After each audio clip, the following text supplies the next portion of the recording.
Hey, hello, welcome back. We are on episode 12. You believe we've done 11 episodes? I cannot believe it. Yeah. I'm still on the pretzel from the last episode. Yes, we all wearing our same clothes for this episode. This episode is Radiohead. Um, this is Mike Doherty's pick, and he will tell you why it is his pick, other than he does love this group and their catalog, but there's a special sentimental feeling about it. Everybody knows kind of what we do. We each pick an album, and doesn't have to be our favorite. I said it before. I'll say it again. Just an album that we picked that we want to delve into and experiment with, and come up with stories and facts and the like and whatnot, And lies. and lies and videotape. So anyway, they're an English rock band. They were formed in 1985. How'd they come up with Radiohead? Does anybody know? It's a song by Talking Heads. Yes, off their 1986 album. And so they used to be called, I think, like on a Friday, because they used to do all their rehearsals on a Friday. And so EMI, their label, said, no, you're going to have to come up with a different name. So they picked Radiohead because they love the Talking Heads, and Talking Heads actually inducted Radiohead in the Rock and Roll Hall of Fame. That's cool. I didn't know that. Yeah. That's cool. Yeah, Band members. You want to go through the band members, Uncle Mike? I don't know the band members. I know Tom York. That's all I know. Yep, Tom York is lead vocals. He does play various instruments at times, but he's primarily their lead singer. Colin Greenwood is their bass guitarist. He's fantastic. Ed O'Brien is the rhythm guitarist. He's great, great backing vocals. Philip Selway is their percussion and drums, and Johnny Greenwood is also plays guitar and keyboards primarily. There is going to be an educational thing on musical instruments. I have to do it. There's something called the Owned Martineau. It's an orchestral keyboard that he played on Kid A. How to Disappear Completely, I think, is this instrument is featured prominently, and it's really cool. I think none of us picked Kid A. As a matter of fact, why don't we go through our albums? Mike, what did you pick? I have In Rainbows. Dave, what did you pick? The Bends. And I have OK Computer. And this is really hard because this group has a lot of great albums. None of us picked Kid A, which arguably is one of their greatest albums as far as an experimental right at the turn of the century in 2000. But the three albums we picked are great. I'm gonna kind of take it. Mike, you want to take over why you picked Radiohead? Yep. Okay.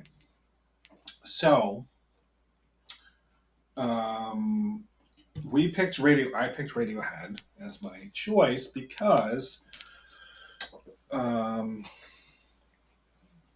many of you know, my daughter Abby was killed in a car crash on November 30th, and about 2 weeks before that, I was bringing her home from college, and she and I had a really good conversation about all kinds of stuff, life and friends and all kinds of things, memories, from the past and all that stuff. And one of the things that she said to me was, almost in an offhand kind of way, she said, "Oh, when you guys do your next podcast, if you guys do Radiohead, I'd love to be like your special guest on that." And I was like, "Oh yeah, that sounds great."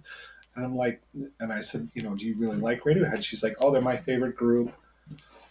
And as you know from watching these podcasts, I'm a huge music fan, and so I was asking her, what her favorite album was and what her favorite song was, and so she told me that she loved In Rainbows and specifically The song "Weird Fishes" was her favorite song, and my kids and I have always had a really big, great bond with music. And when the kids were little, when I'd be driving them to, church or different activities or whatever, we'd listen to the radio, and I'd always be like, "Who is this?" And they'd be like, so funny because I don't think they ever actually knew who it was, but they always knew that the reason I would say, "Who is this?" is because it was a group that I liked, right? So it was like either, so they'd always guess like the same bands all the time, like the Beatles or the Who or the Rolling Stones or Abby always used to say the Sticks rather than Sticks. The Sticks. So we just always had a great bond with music, and I feel it was a blessing that she and I had one final great deep kind of conversation coming back from Michigan State, which was, it's a long drive. It's like 3.5 hours or something like that. And so that's why I chose Radiohead as a tribute to Abby. And Abby, I hope that you are watching. And with that, I will give it over to Dave. And Dave is going to talk about his album, which is called The Bends. So this was kind of a surprise pick for me, mostly because I had never caught on to Radiohead. There may have been a song or two that I heard on the radio, but for some reason they flew under my radar. So this was when I looked at the albums and did a little research, and then I listened to the Bends, I was just blown away by the diversity within the music and the creativity and just the how well they, as you like you were saying, how tight they were, and they produced great music. So I picked the Bends, and I easily had 4 songs that I could pick, and the first one that I'm going to pick as my number 4 is Just. That's a great song. They're on my wall of fame. I don't know if you can see it here. It's on the very low right here. The Bends. This is so. I mean, I love this.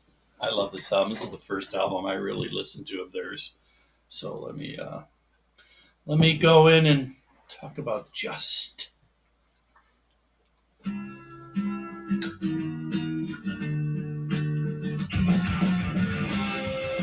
Nirvana start off. Mm-hmm. Absolutely.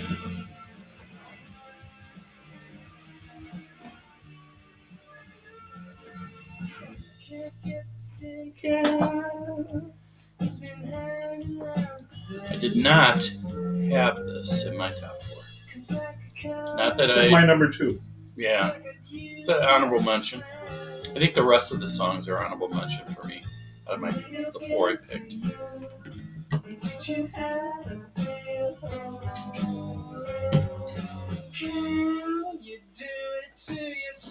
Yeah, they hit the mainstream with Creep, the song Creep off of Pablo Honey in 1993. That's what put him on the map.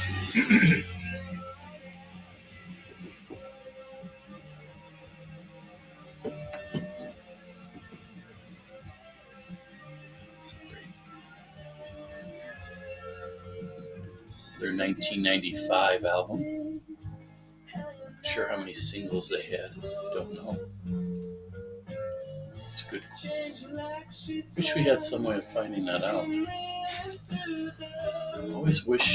It always seems when we have that question that we go get more beer. I think Plastic Trees was a single, if I remember correctly. Mm-hmm.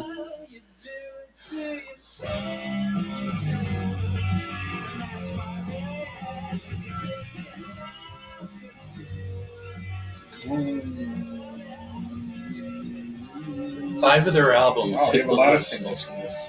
Yeah. 2, 3, 4, 6 singles Wow. released. My Iron Lung, High and Dry, Fake Plastic Trees, Just, Street Spirit, and The Bends. This group had 5 of their albums on the list of the 500 greatest albums of all time. Really? That's What pretty is good. that? 0.01%? What is that? It's not bad. It's Beatlesque. By the way, they love the Beatles. When I get to mine, there's some songs that very, very Beatlesque. All right, that's your number 4. That's my Great number one. 4. It's a great one. And now we're going for number 2, which is No, High. 3. Tree. Oh, yeah, 3, sorry. I do that all the time. High and Dry. Yeah, this is the one people are going to know too on the radio.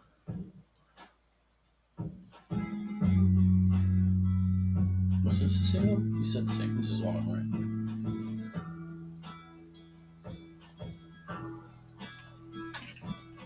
right? This is on my top 4. This is my number 2. It's almost like they went from Nirvana to Paul Simon. I don't have this one in my top 4. It's good because you hear it a lot. Well, I don't. To be honest with you, I didn't know this album. I didn't get into them until OK Computer. I was aware of them, but it didn't speak to me until OK Computer. But in retrospect, when we were doing this, when Dave said he was picking this album, I listened to it, 30 times or something like that, and I realized what I had missed back in 1995. This is a great album. Are you unemployed? 30 times? I get to listen to music at work. So, You just didn't pick up the in my phone. car. Yeah. Somebody calls and tell him I'm listening to the Bends. I'll call him back. Even though a lot of your clients might have Bends, but I might have gone a little bit overboard there. I might have to edit this. Edit, shredder. So this is my number 2. Awesome. So this is your number 3. My number 3. Your number 2 My number 2. would be Fake Plastic Trees. Yeah. Mm-hmm. Yes. No, this is. My number 2 is Just. It's Just what? Joan Rivers. It's just. She used to always say that like that was her adjust. Like she every time she say a joke. It's just. It's just.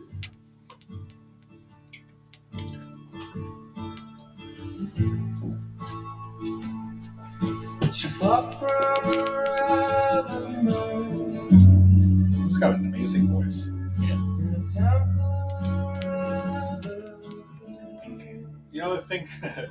The thing that after listening to all their albums many, many, many times, 30 times. like all of their albums, I realized that there was a lot more to them than I thought there was. You know what I mean? That's exactly the reaction I had to this. This is like... His vocal melodies are amazing. And I had always kind of thought that their music was like OK Computer and Kid A and stuff, just like really kind of experimental and kind of like, a little off center and all that stuff, and a lot of like kind of strange kind of like soundscapes and stuff. But they're way more than that. Yeah. I mean, they I didn't run the gamut, of just all different kinds of music. I didn't think anybody I was impressed. beat I didn't know. America. But The group America? Yeah. Yeah. But man, I'd say they're right up there with Hey, America. Nice Right and up nice. there with Tin Man, Sister Golden Hair for sure. Absolutely. Ventura Highway.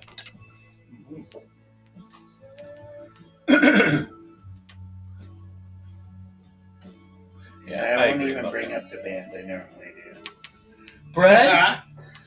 You Well, brought when I was on vacation, I was listening to a lot of soft rock because we were at the beach and stuff, and it seemed to fit, And I was listening to Brett, and I was like, you know what? They're actually pretty good. I told Mickey that we were always making fun of Brett all the time. Well, it certainly has multiple. It can relax. It can kind of But it's also great music to swing by if you're going to kill yourself. That's the music where you want to, swing by because it's so depressing. Wow. All right. Well, I might leave that in. This is unfiltered. All right. What's your number one? I thought you meant like swing. Yeah. Mine- No, I thought you meant like have like a swing key party or something like that. Everybody put their keys in the bowl. And have some fun tonight. Hello. All right. My number one song is My Iron Lung. Yeah, it's a good song. I will put that on, but I'm still My Iron Lung is my number 4. What was your number one? Planet Telex. And my number 3 was Bones. My number 4 was Sulk. My number 3 is Planet Telex. My number 2 is High and Dry, and number 1 is Bulletproof. I wish. Wow, we just went. I mean, that's a testament that all our top 4s were different. All right, Like My how Iron many Lung. great songs Oh, on I this know. album, you know? Here's My Iron Lung. No, it is. It's like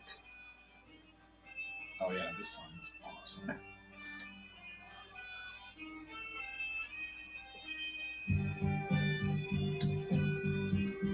there's a little bit of REM in there, kind of, but beyond kind of what I think Michael Stipe does, at least as a group. Yeah. Yeah, they're kind of under the radar as far because I watched a lot of the YouTube documentaries on them. There's not a lot of dirt you can come up with on this group at all, right? But look at how productive they were. All the albums. I mean, their managers kept them pumping it out. And, Yeah, I mean That'd be fun to see them in concert. oh, I would totally. Yeah. What year was their last album that they had? no. What was their last album? 2014 maybe. I don't know. Really? Is it that long ago? I know I Hey, had the Siri. whole list. When was Radiohead's last album? 2016. Moon-Shaped Pool. Yeah, that's right. 2016, A Moon-Shaped Pool. If I were on that, I could have beaten you. I didn't look at my phone. I just recalled that because I have a massive recall. That's one of my talents. It is one of your talents. Burn the Witch is an awesome song on that album. I like all their albums. Pablo Honey I don't like that much, but all do. the rest of their albums I really like a lot. If you're under a massive recall, what are you doing to fix? What are you doing to fix the problem? Yes, I know. I sent out postcards to everybody. Any class action suits yet? We're trying to head that off. Cool. Those are good. That's a good top 4, my friend. Yeah.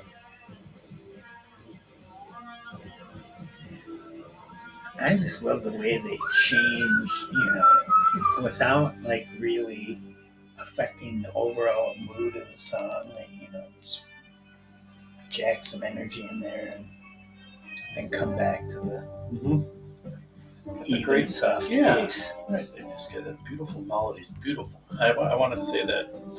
We stress that beautiful It melodies. is. They are. You know? And his melodies are just amazing. Yeah.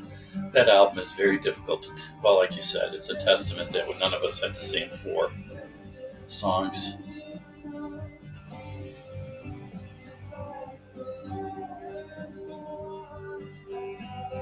I mean, honestly, after listening to this album, if any of my kids, they'll ask me what's a good movie, what's this, and it's like they said, what's a good album that you think I've never heard? I would say, look at Radiohead, and I know more about this one than the other ones, but that's gonna. Yeah. I know I'm hooked. Yeah. That is just an absolute gem of an album. And that kind of got him going. I mean, this album really got him going. And then they went electronica, experimental, and then they just went on a whole new plateau that people, and they got rave reviews on the one that I'm going to do. And then, of course, Kid A didn't have any singles on Kid A. I don't think they released any Hmm. on that album. It was the turn of the century. And again, this is not another one that was, Kid A was ranked as one of the greatest albums of all time in Rolling Stone magazine. I mentioned this owned Martineau. It's a musical instrument that's that they used in Kid A quite a bit.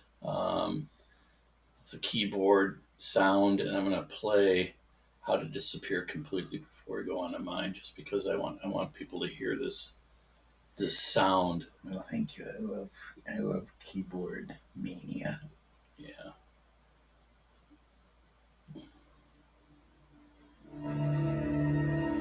It's very sinister.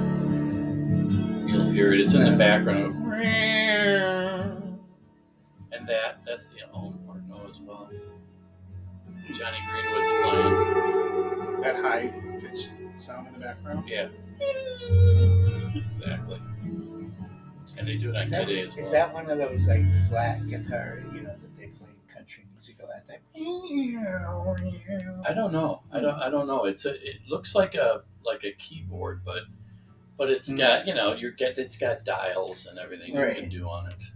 But I thought that I would mention that instrument, and I don't even know if I'm really even pronouncing it right. But I don't think anybody. I think they were the first to use it in rock. It is eerie sounding. It is very eerie. That would be an interesting. You were talking about grunge, right? That you were going to do. It's like, well, how about taking it where it's like people who are like revolutionizing parts of it. You do it. That would be your podcast. Revolutionary, like revolutionary rock, or stuff that influenced a generation, right? Yeah, like the synthesizer, the Moog synthesizer. That was a revolution. Which I have probably the wah wah pedal. There's lots of different revolutions that have influenced music over time. For sure, that would be an interesting topic.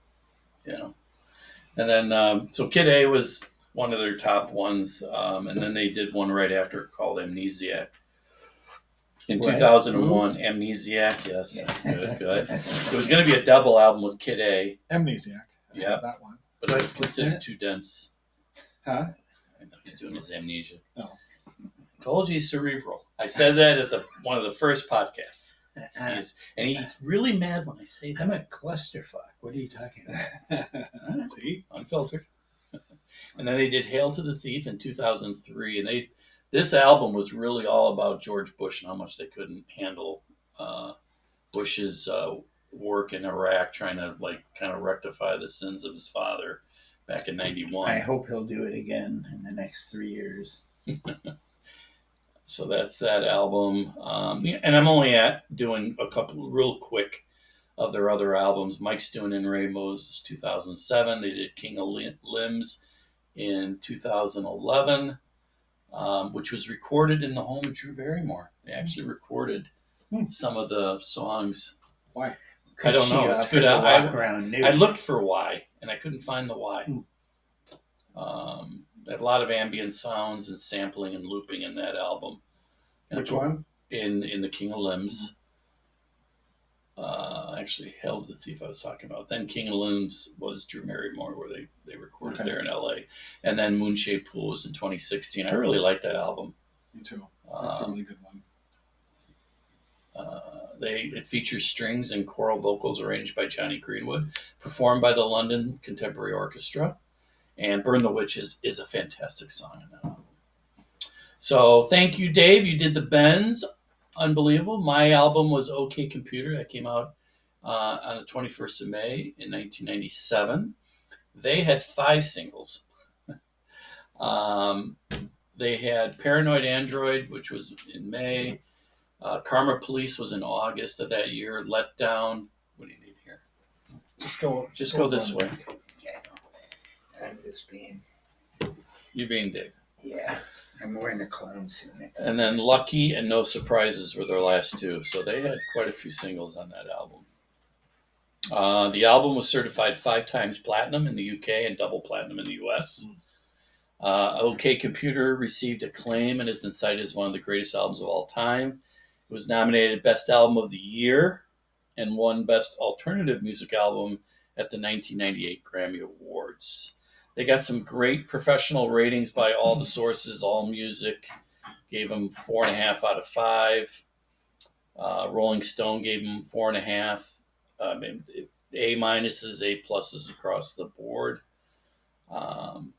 It's a great album, and even the artwork, which I'll talk about a little bit, is pretty cool as well.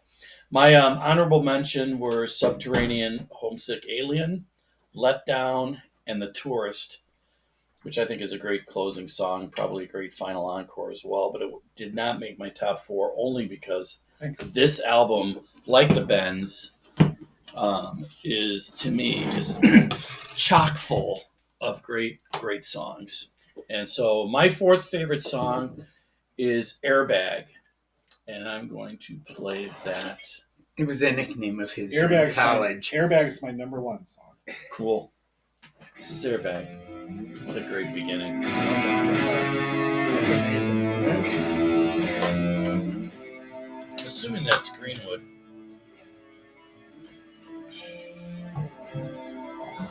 Little facts about Airbag.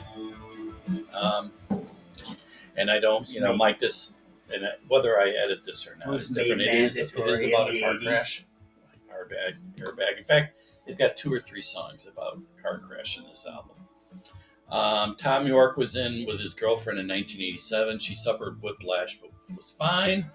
Says Tom York, has an airbag saved my life? No. But I'll tell you something. Every time you have a near accident, and instead of just sighing and carrying on, you should pull over, get out of the car, and run down the street screaming, I'm back! I'm alive!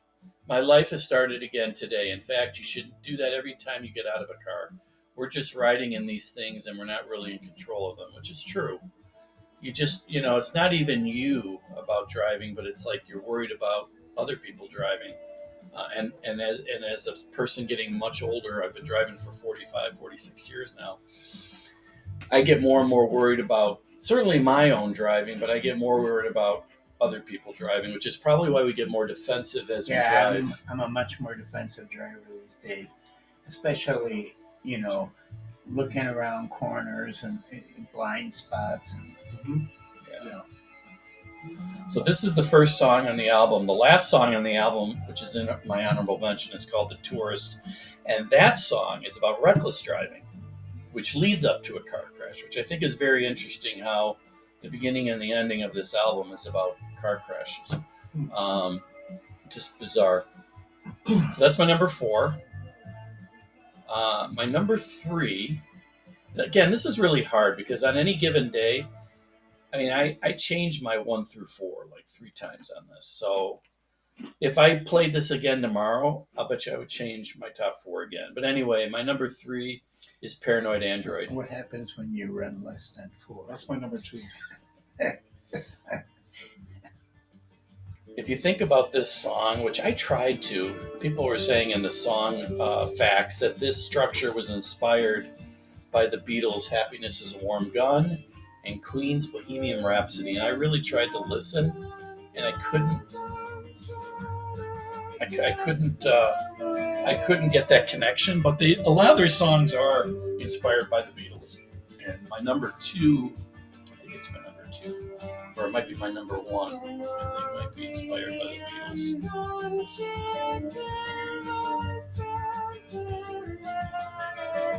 This is a great song. Do you hear Happiness is a Warm Gun on this? I'm trying to figure that out. Is this which one?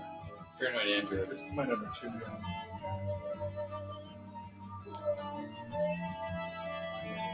Bohemian Rhapsody? No way I could figure that one out. But they don't go the song facts. When I do go into the song facts, they don't really go into why, that fact is. It's just like, oh, it was inspired by Happiness is a Warm Gun. The thing about Happiness is a Warm Gun is it's like 3 different songs put together. Mm-hmm. It's like 3 different fragments. So I was thinking that maybe that's what they meant, but so far there's only one So far. continuous. Yeah. Let me quicker here. Okay, we were talking about Paranoid Android. Yeah, we did.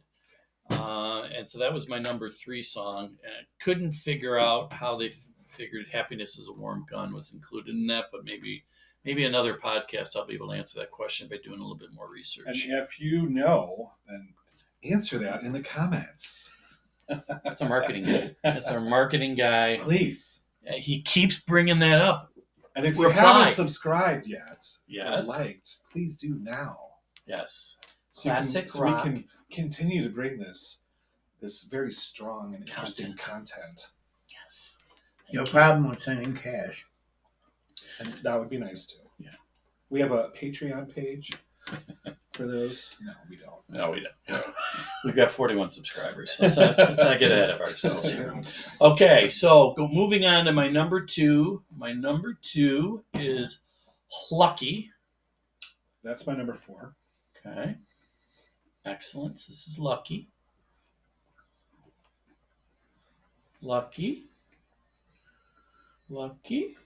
It's got a slow beginning, but don't let that deter you. This is a great song. I could go a little faster. I will. I know I shouldn't have done that. It ruins the mood now. It's very slow, but it's very... What do I love about this? I love the lyrics are amazing. So let's go through the lyrics first.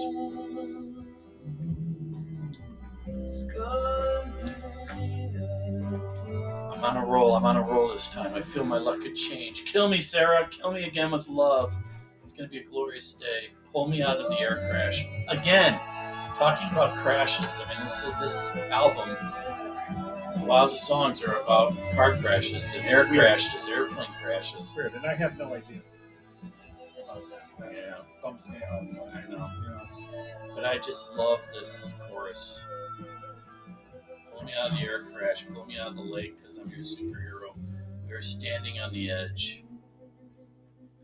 I do love that song. This was, on another day, this was my number 1. That's your number 2? That's my number 2. You know what my number 1 is going to be. Well, mine's Airbag. So that figures. So this song actually... You said Karma Police? This song was actually recorded in 1995. It was originally released on the album Help, a charity album for the children of Bosnia. It was chosen as a single for the album, and then they included it on OK Computer later on. It was sparked by a weird high-pitched chord that Ed O'Brien, the guitarist, rhythm guitarist, played on his guitar during a sound check in Japan. The chord can be heard at the beginning of the song, which I kind of cut over, sorry, when he strummed the strings above the nut on the headstock of the guitar.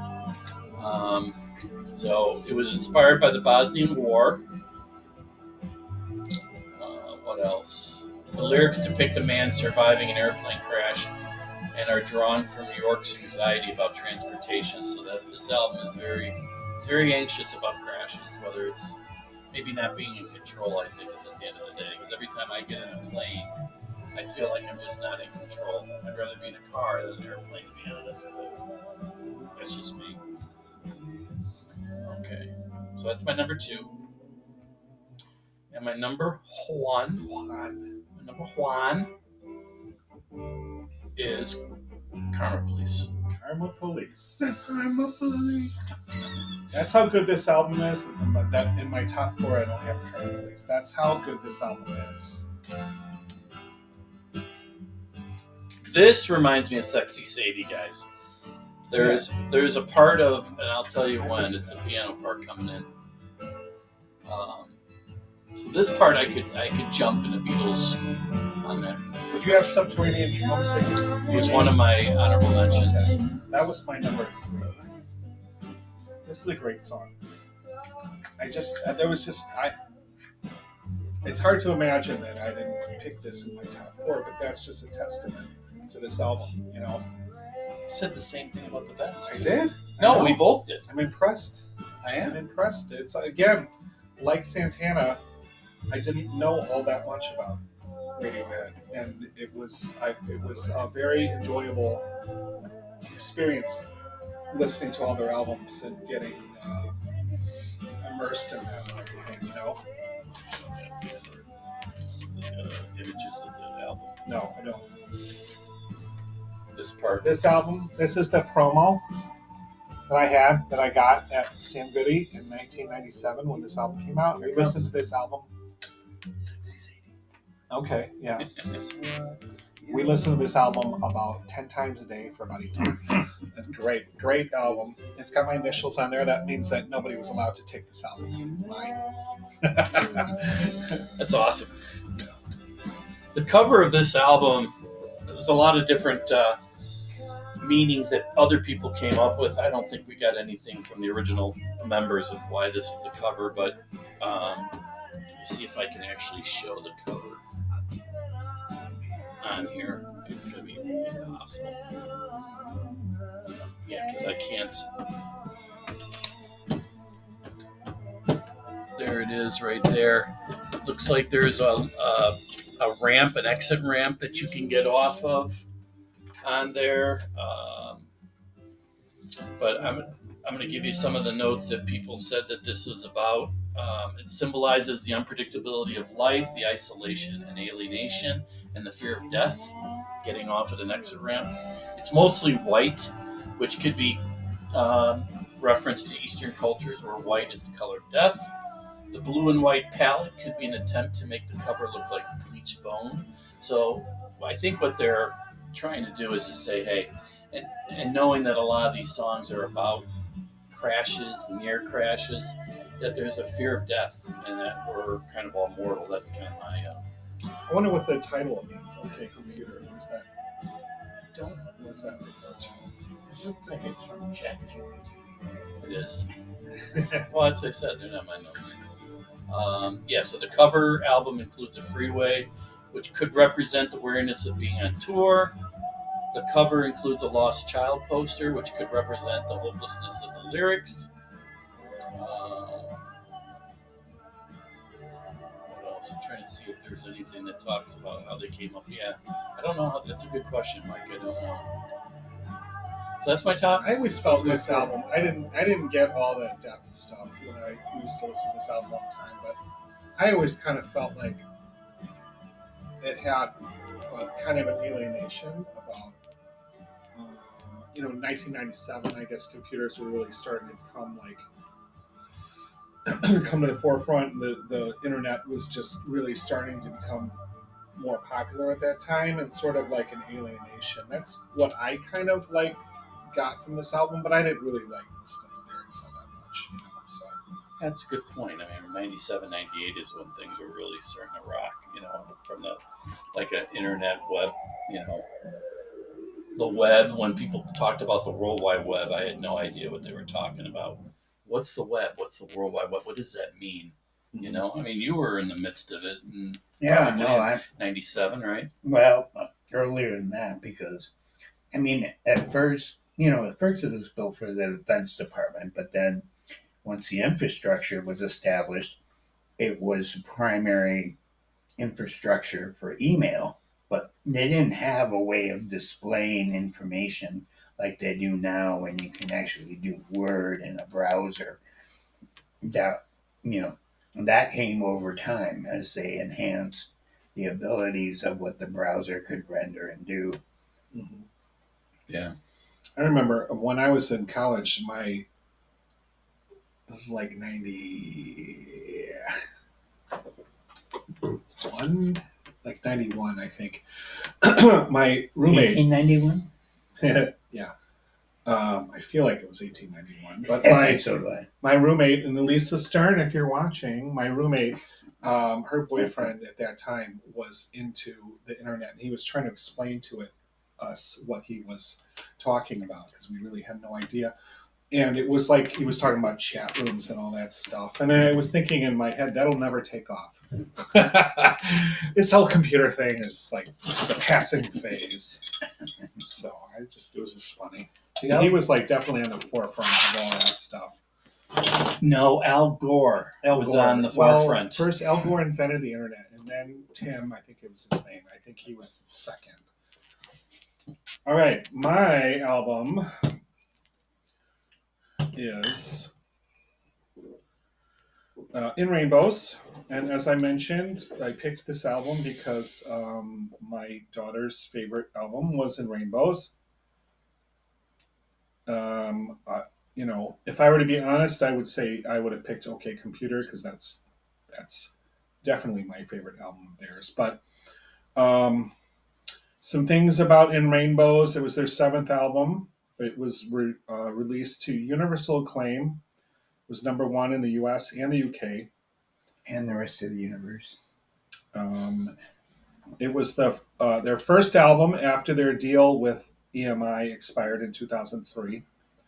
They took time off to be with their family and to make some solo albums. And when they released this album on October 10th, 2007, they released it on their website as a pay as you want download. So that was basically, well, I think it was the first album to do that, right? And that the band just released the album, and you could download it for free if you wanted to, or you could pay for it.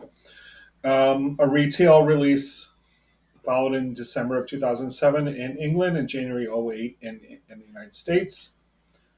There were some mixed reactions to the method of releasing it for essentially for free.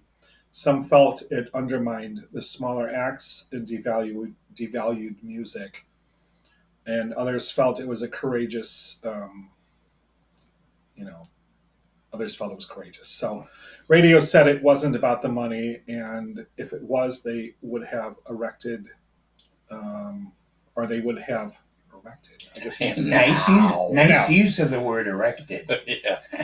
I don't know what It's an erection that must have been a typo. They said it was not about the money, and if it was, they would have re-signed with EMI. So after their deal had expired in 2003, they started to question whether a record label was even necessary in the days of the emerging internet. So this album went platinum in the United States and gold went platinum in the UK and gold in the US. So it was kind of, gold in the US. That's not like, I guess at that time in 2007, I guess that's pretty good, right? How does that work? So they sell it for free, or they say, "Hey, you guys can pay for whatever you want." So they're like, based on units, right? But did they already get their money from EMI? They'd already fulfilled their contract, right? Mm-hmm. And so it's not like when I first heard that they did this. Said, "Hey guys, if you want to pay for it, you can. Otherwise, it's free." Mm-hmm. When I first heard that, I thought, well, are they like not getting paid for this? But I would imagine they probably already fulfilled the units, or well, their deal had expired with EMI, so this is not through EMI whatsoever. But their deal had expired with EMI in 2003. This album came out in 07. Mm-hmm. So they recorded it, I guess on their own dime, I suppose. I don't know. And released it on the internet. Mm-hmm. On their website as a download. And then, well, that was kind of bold back then because people weren't doing. I mean, it threatened the whole model of record companies. So there was that's what I was saying. There's like mixed reactions to that. A lot of people were like, "Oh, this is revolutionary," and a lot of people were like, "You're totally killing lesser acts who rely on can't do something like that. They can't, because they need the money. Can't afford it." So Kid A, OK Computer, all these albums probably made them multimillionaires, so they could just and with their touring and everything. But it was released as a physical release then in December of 07 and in January of 08 in the United States. So I'm sure that they made some. Oh well, they would have had to make a distribution deal. I don't know through who. I didn't look that up, but I'm sure they did just fine on it, right? Probably. All right, so let's see here. My number 4 song on In Rainbows is Reckoner. Reckoner? I didn't even know her. This was a honorable mention for me.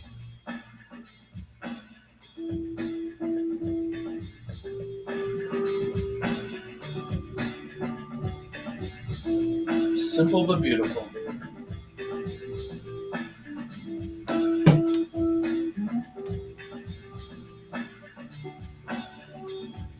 When my kids put me in an old age home, I'm going to learn to play the drums. Bobby Brady. You'll be here pulling your inner Bobby Brady. Not just the drums, but the bongos and the bells and cymbals.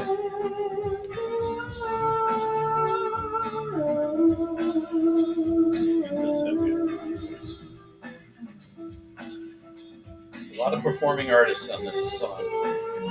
Lots. Stringed instruments. A lot of strings apparently in this Reckoner. This song called Reckoner. Whatnot. So called.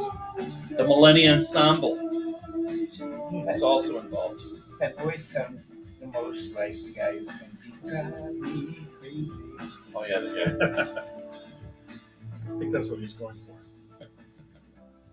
My number 3 is called Body Snatchers.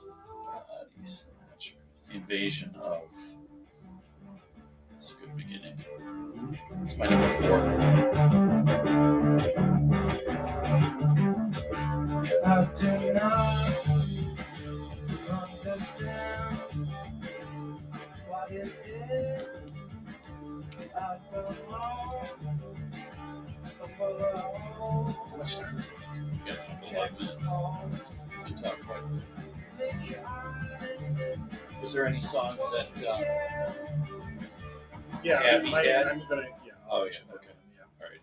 These are your top 4. Right. These are my Sorry. top 4. My number 2 Yeah. is called Faust Arp. Faust. Arp. Yeah. Faust is like a classical person, I think, right? Right. I don't know what Arp means, but. Sounds like a John Lennon song. It does. Yeah, it sounds like this could be on the White Album, right? And it's got that. That's very Sgt. Pepper. This. Yeah. The stringed. They were very influenced by the Beatles. No doubt. I mean, how many bands? I love the orchestral instruments stuff before in the there. Beatles started doing, Day in the Life. But this is very Sgt. Pepper to me. This song. Yeah.